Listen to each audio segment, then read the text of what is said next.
WSWU News. I'm Carolin Justus. And I'm Addison Boggs. On today's broadcast, we will examine different societal issues and events that play a role in our day-to-day lives.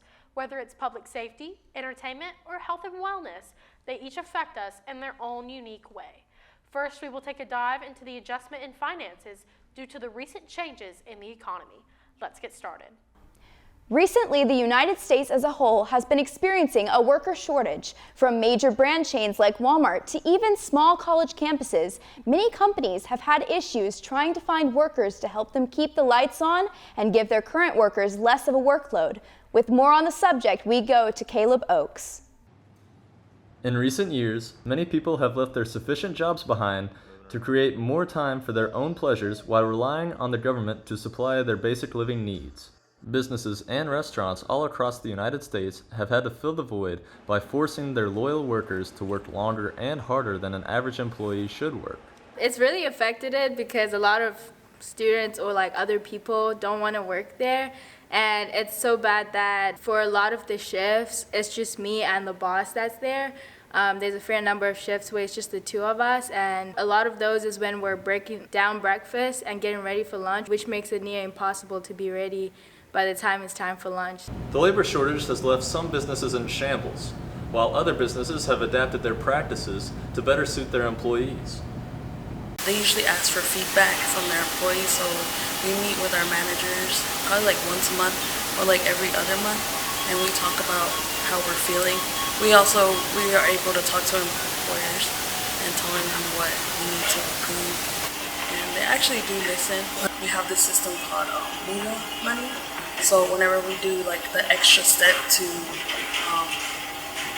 make our customers feel welcomed, or we do extra cleaning, they reward us for that. I'm Caleb Oakes for MC Swoop. Thanks, Caleb. Resolving the worker shortage is definitely going to be difficult, but the first step will be raising the wages. Later, we will be discussing movies, music, and fine arts' role in entertainment. But up next, we have stories on the safety of the public. We'll be back after the break. What if there's a place for you where your dreams and future collide with God's vision and direction, where thinking and doing go hand in hand with innovation, where servant leaders of the next generation are grown, and where your story can be written and change the course of history, where generosity is contagious, and if you catch it, you just might change the world. This is it. Step into community, step into faith, step into life, step into Southern Wesleyan University. Welcome back to SWU News. Inflation has played a major role in how our society budgets for our day-to-day lives. Now we go to Ray Vaughn, who gives us his take on inflation on food and the rising prices of gas. Inflation is a topic that is talked about each and every day, whether it's Americans talking about gas prices, the prices of food rising, or even interest rates. Gas and food prices are the most noticeable of them all. As far as gas, I get excited when I go down the street and I see the gas go down every day. Food inflation, I notice it in the store, especially with my favorite snack, pecan swirls. I noticed the price go up quickly on those. I just want to show you that 60 eggs, 5 dozen, $2.81. Food has had some of the biggest increases in price recently. Eggs and poultry prices have went from being on the lower side of things to the higher side of things in just a matter of a few months. The USDA has put out many reports regarding this particular situation. The next question Americans have is, what is the solution to food inflation? Or how can we help? I don't think it's ever going to go back down, but if they leave it the way it is now, maybe it can be a bigger change in the future. So a lot more people are going to have to use other financial ways as far as help, like food stamps and like stimulus checks and stuff like that. So yeah. Although it's been a tough times for Americans trying to find cheaper ways to purchase food, USDA has reported that they should see a change in price in the near future on pork and beef. So on the bright side of things, change is coming. This is Rayvon Allen with SWU Media. Thanks, Rayvon. Hopefully we will see a change in prices in the near future. On the topic of budgeting, let's learn more from Carolin about how scholarships, jobs, and schoolwork can impact a student's budget. College students are financially responsible for paying for tuition, textbooks, groceries, and gas. Oftentimes, while working part-time, taking a full load of classes, and participating in extracurriculars. Rising inflation rates of tuition, fees, food, and hygiene products leave students strapped for money. So the loss of an athletic scholarship and the need to pay off student loans has led me to pick up a few jobs. On top of working 24 hours or more during a week, I have to find time for academics and other things I'm involved with.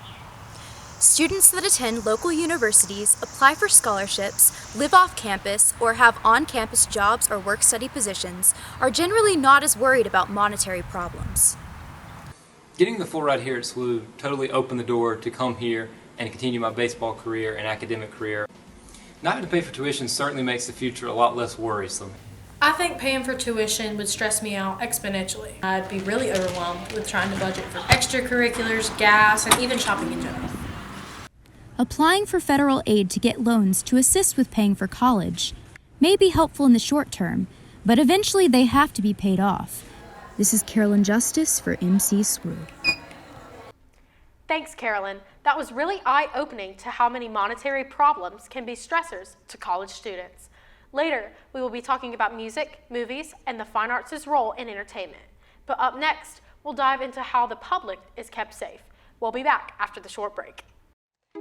Hi, I'm Madeline Barrett. I am a Southern Wesleyan graduate, class of 2021. I majored in media communication in a concentration of public relations. I am currently at the reserves at Lake QE here at the sales office. I work with Coldwell Banker Kane. This original position was part-time, and then my supervisor saw my resume and saw all of the things that I've done at Southern Wesleyan, including hosting a number of talk shows, creating an Instagram account for our communications department, and she thought, wow, you just have blown me away with all of these amazing things you've been a part of, and I want to offer you a full-time position here. Southern Wesleyan invested in me, and I got a return on my investment.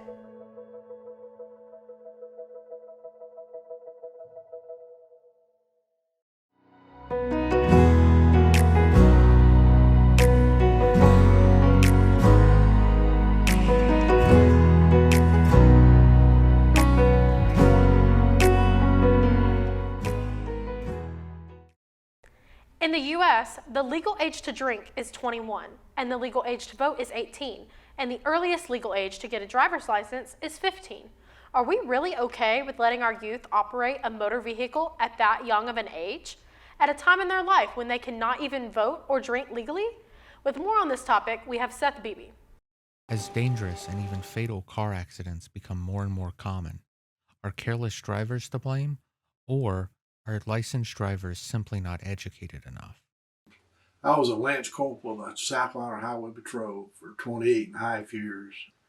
50% probably of our stops was that people didn't understand and all. Somebody's doing something great, reckless driving or something like that, they're going to know what they're doing because they're endangering themselves and anybody else that's on the road. You can slip up your speed, not paying attention, taking your eyes off the road. It ain't major like the other ones. Though the majority of accidents are caused by reckless driving, does the average person feel that drivers are educated enough? In general, yes. I would say that the people you do, like just in normal traffic, they do know how to drive, but then you'll get those times you start to question, like, how did people get licenses? I think it's all a matter of being smart, knowing how to drive. I think most people do, but when somebody doesn't, it's really obvious and it stands out. I think drivers now are better trained to begin with. More people taking driver's ed now and are a little more prepared for it. This is Seth Beebe reporting from MC SWU. Thanks, Seth. That made us consider the importance of making changes or putting restrictions on the legal age to drive to protect our youth. Over the years, the methods to acquire guns and other firearms have become increasingly difficult. Mass shootings in schools and marathon races, among other incidents, have made everyone question how easy it should be to own or acquire a gun. We now go to Caleb with more on the story. Gun violence has become increasingly more common across the globe. the United States has seen its fair share of mass public shootings, specifically in gun-free zones. According to the U.S. Concealed Carry Association, more than 85% of mass public shootings have occurred in these gun-free zones between 1988 and 2019. Everywhere that there's been a gun-free zone, there's been higher activity in violent crimes with firearms. But you also have that argument of, well, if there's more guns here, then there's more of a chance that somebody's going to pull one. That's not necessarily the case, and in fact, the evidence shows the opposite.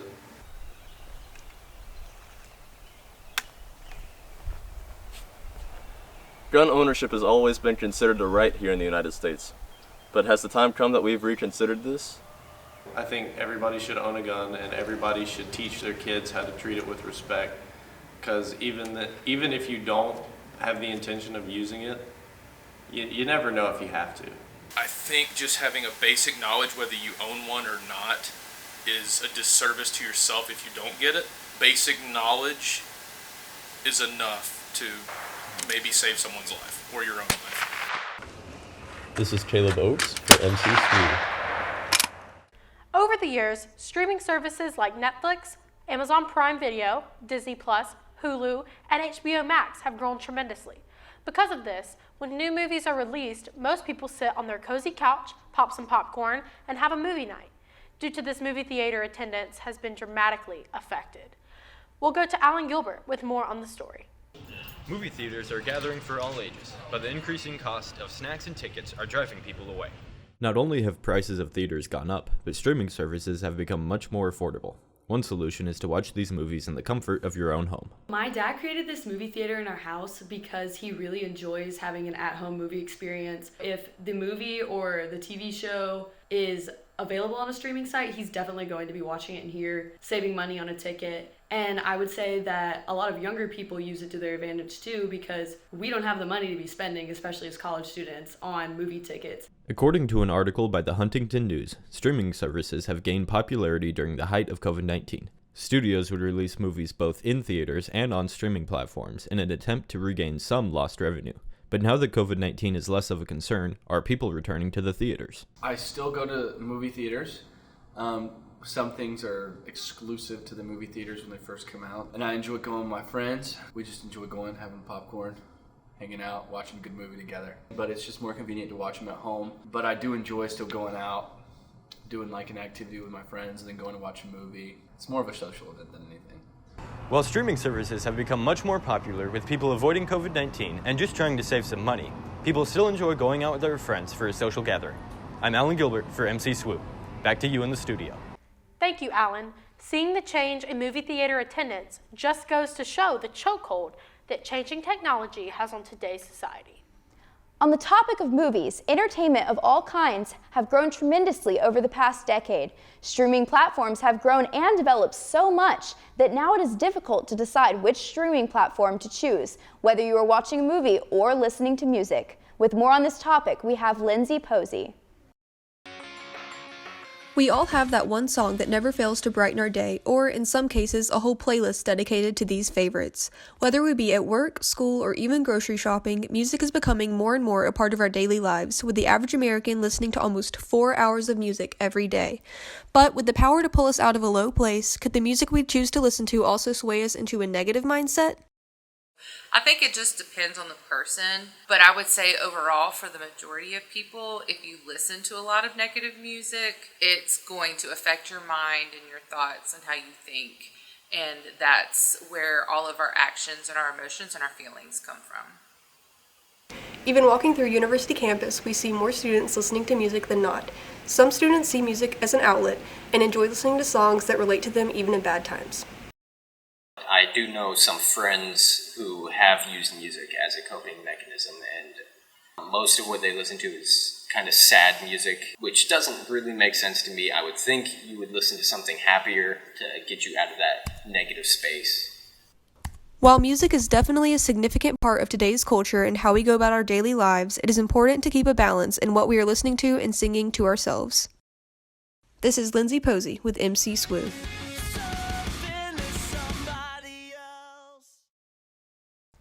Thank you, Lindsay, for sharing your findings on streaming services and the choices that audience make in how they choose to watch and listen to their entertainment.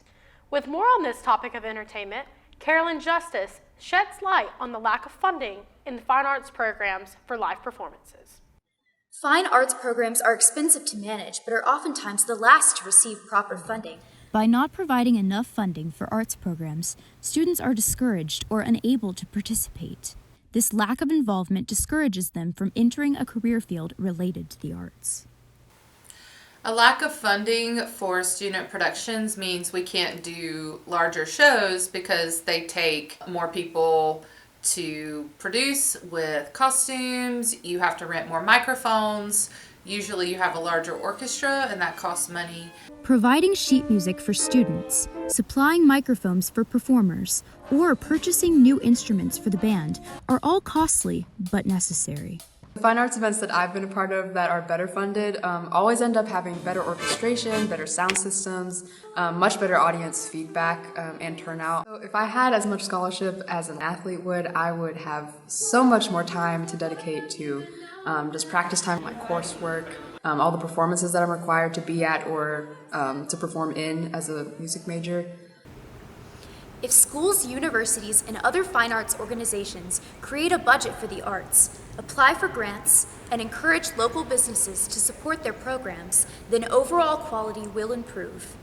This is Carolin Justus. Back to you at the studio. Thank you, Carolin. It's surprising how much money goes into making a production possible with sounds, lighting, costumes, and more. Later, we will be discussing how we manage our health and wellness, but up next, we have stories on attending church services. We'll be back after the break. Wake up and focus. Because this is not a drill. This is not about cliches, shallow taglines, or some inspirational quote for you to tweet, snap, pin, or post. No, this is where snooze buttons are frozen. Alarm clocks are broken, where feet hit the floor because dreams are now woken. This is it. Awaken your dreams. Awaken your soul. Awaken your purpose. This is Southern Wesleyan University. Church attendance has dropped tremendously over the past few years. With technology rising, more and more church members are starting to stream church services from the comfort of their homes instead of attending actual church services. This habit can spiral into Christians not attending church at all, except for special occasions like Christmas and Easter. Let's learn more on this problem in the church from Addison Boggs. As we approach Easter Sunday, churches will be visited by many families. Those in attendance will include the regulars, visitors from out of town, holiday visitors, and those merely just visiting. The holiday visitors are those who have a membership or familial attachment to the church, but for whatever reason do not regularly attend other than on Christmas and Easter. They are commonly referred to as the creasters, Christians who only attend on Christmas and Easter. So the big question is, why? Well, I think it's a combination of churches not teaching the Christian doctrine. It's also a combination of people trying to live both lives, a Christian life and a worldly life, to have the best of both worlds, and they're not committed. Getting creasters back into God's house is something that all churches are trying to accomplish, but it all comes down to how we advertise, per se. I think the best way to do that would be to advertise. You know, every company advertises, and they advertise heavily. And I tell our church folk, tell people about your church. Don't tell them about me. Tell them about your church and invite them to come and go so far as to say, hey, you come, I'll take you out to eat afterwards. Many families attend church for 3 reasons: to be hatched when they're born, to get matched when they're getting married, and to be dispatched when they pass away. But the Bible tells us that we should attend church regularly. This is Addison Boggs for MC SWU. Thank you, Addison. Seeing ways to use technology to our advantage to get Christians back into church, like advertising, provides valuable insight into the weight of the situation. Bouncing off of church members lacking in attendance, most Christian colleges and universities have a required chapel attendance as well. Due to many factors that play into a college student's daily life, jobs, homework, extracurriculars, these requirements may be hard to meet. Alan Gilbert has done research on this topic and has more to share on this story. Christian and other religious schools are scattered all around the United States. Students are required to attend a set number of services for the semester regardless of their religious preference. But how do these mandatory chapel services affect those who may not identify with that school's denomination? I don't identify with any religion. I figured that chapel would be something that's somewhat required. I think if it's a religious university, I respect them to be able to have required chapels, but having this many required chapels, I think, should be something that is said prior to coming to the school and something that's more known. Even those students who don't identify with their school's religion respect their decision that requires them to attend regular chapel services. But if students just attend the services because they have to, are they really getting any benefits from the messages? Southern Wesleyan University is unapologetically Christian. I think the benefit still is you get to gather together. That's giving you opportunity to engage in different pieces of the Christian faith. Students can take even more advantage of the required chapel services through work-study positions. From my perspective of me and my team, this really gives them enough time to learn how to do lighting, audio, sound, visuals, do graphics. Students may not identify with their school's denomination, but they respect the school's decisions for mandatory chapel services, and they might be getting more benefits from the messages than they think. I'm Alan Gilbert for MC-SWU. Thanks, Alan. It's interesting to see how both religious and non-religious students feel about attending required chapel. Up next, we will dive into how we maintain our health and wellness. We'll be back after the break. Yeah, that looks pretty good. Thanks, man. Yeah, of course, man. Don't even sweat. Really? Chatty, you are the best. No, I got you. These things all seem plagiarized to me. I think I'm gonna have to fail you. Why fail me? I only got one friend's help on these, Chad. ChatGPT? There's no AI in our school. ChatGPT and other AI sites are not a moral way to do your work. Have integrity and don't use ChatGPT for your assignments.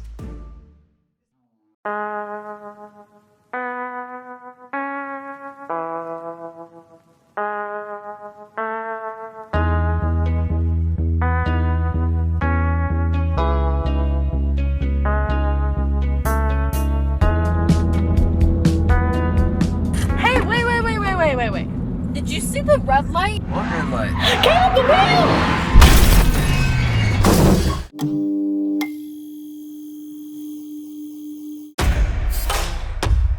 This is what winners are made of. This is what leaders are made of. This is what scholars are made of. This is what believers are made of. This is what warriors are made of.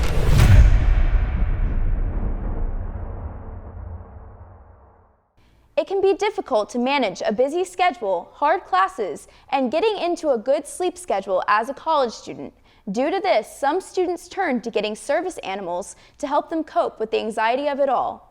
Isabel Matos dug deeper on this subject and has more to share. According to a recent study, approximately 74% of pet owners believe their mental health improved after getting a pet. Interaction with an animal releases numerous hormones such as oxytocin and serotonin, which help us relax both mentally and physically. Marlo is my best friend, literally. She goes everywhere with me. I take her absolutely anywhere that I can. She goes on trips with me. She is the person that I cry on. It's honestly helped my mental health so much, just bring me out of the dark place that I was in and to not feel so alone when I'm having a depressive bout, or if I'm just upset or just kind of out of it one day. She just kind of centers me a little bit. Emotional support animals are able to provide assistance for mental health issues such as anxiety and depression. Libby's about a year old. She's a boxer mix, and I found her about half a year ago. And she lives with me on campus. Having her on campus was definitely a lot off my shoulders, and just having her with me makes me happier in general. If you feel an emotional support animal would benefit you in your everyday life, do some research to see if you qualify. This is Isabel Matos reporting for MC-SWU. Thanks, Isabel. Service animals can really play a huge role in helping people manage their anxiety, depression, or even other mental illnesses. Next, we will explore the consequences of sleep deprivation, the factors contributing to the widespread problem, and the potential solutions to help individuals reclaim their restful nights. Join us as Nevin Belcher uncovers the impact of lack of sleep on our health, well-being, and productivity. Sleep plays a vital role in a good health and well-being throughout our lives, and our body is working to support healthy brain function and maintain the physical health.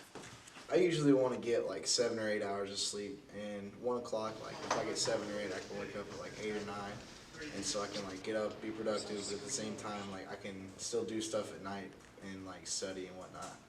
According to researchers, the CDC recently recommended that the average person get about 7 hours of sleep per night, down from the usual 8 hours of recommendation, of which many are familiar for college students. However, the amount of sleep that is attained every night on average can be a quite a bit lower. Me personally, I'm not the best with time management, but I feel like as time has gone on, I've made like more improvements and I've gotten better at it. But overall, like the best thing that you can do is get in the best situation with the best people around you to help you be successful in the classroom and in whatever sports you're playing. Getting enough sleep isn't only about total hours of sleep. It is also important to get some good quality sleep each day on a regular schedule so you feel rested when you wake up. Getting good sleep improves your brain performance and mood. Other aspects of your sleep also contributes to your health and well-being. This is Nevin Belcher for MCSWU. Thanks, Nevin. Academic performance, extracurricular involvement, and mental health can be hindered by lack of sleep. Speaking of mental health, up next we have Taylor diving into the mental health of busy college students. And then our stuff is due that next week. It's no secret that being in higher education comes with a multitude of challenges for students. However, the students that seem to struggle the most are the ones that are in the pre-medical or science tracks. They experience higher rates of anxiety and depression than their non-pre-medical peers. I've had anxiety since high school that I take medication for. So I think being in a very challenging major adds to that anxiety and stress. Always worrying about my grades, always worrying about if what I'm doing right now is enough to get me into medical school, because it's all one big competition. Like, you have to beat out that kids' stress and anxiety of, am I good enough? Some of the professors of these students have taken notice of their struggles and have tried to help in any way they can. Everything I do is really focused on how to help you learn. I try to work with all of my students so they can really show me their knowledge and not just jump through hoop that maybe has nothing to do with what you've learned. Despite what a pre-med student may be going through, there are ways for them to seek help. Push toward perfection actually causes more stress than is helpful. That actually frees up some of that mental energy to put effort toward the things that are helpful. I'm Taylor Hansel for MCSWU. Thanks, Taylor. Many college students suffer from mental illnesses due to the stress of maintaining their classes, extracurriculars, and their social life. So I'm glad you were able to shed some light on the topic. Due to inflation and the rising cost of college, students are struggling to afford basic amenities. Addison, as a busy college student who works 2 jobs, how do you budget? Honestly, it's been difficult at times. Working 2 different jobs and trying to manage my time and my classwork and things like that, it's been difficult. What I try to do is put 10% of my earnings each week in my tithe to my church to serve God and pay it all back to Him. And then I usually try to split the rest 50-50 and save half of it and put half of it into my spendings for the week, whether it's groceries or gas or clothes, whatever I need. But it has been difficult, especially with gas prices going up, because 2 years ago I was able to fill up my car for $20 or less, and now it's $40, $45 to fill up my car. So, it has been difficult. But as for you, a busy college student that's a double major with multiple extracurriculars, how do you budget? Well, fortunately, I am on full-time scholarship, and so I do not pay for college, which helps tremendously. A lot of my extracurriculars are also a paycheck that comes in, which is very nice. And I try to focus just on the amenities that I really need, the things that at the grocery store I cannot function without. And I budget for those first, and then I leave a little, extra fund at the end of each month. And if I have done good in my budgeting for that month, I reward myself with some sort of treat or clothing item or something of that nature. As far as entertainment and movies go, do you prefer to sit in a movie theater and watch a movie, use a streaming platform, or watch a live performance? That's a very good question, and I think it depends on the type of entertainment. So me and my best friend love to go to the movies, and we bring in blankets and Chick-fil-A in our bags, and it's just a really fun evening. But I also enjoy the evenings where we go to the grocery store in our PJs and get cookies and hot chocolate, and we pop popcorn and sit at home on the couch and watch a movie or binge a show on Netflix. When it comes to live performances, I tend to like to go to concerts a lot, but as for like plays, not so much. But what about you? What do you like to do as far as like entertainment wise? For me, I have a bit of a different opinion. As an actress and someone who loves to be on the stage, I also love to be in the audience and supporting oftentimes my friends and fellow cast members in whatever productions they may be a part of.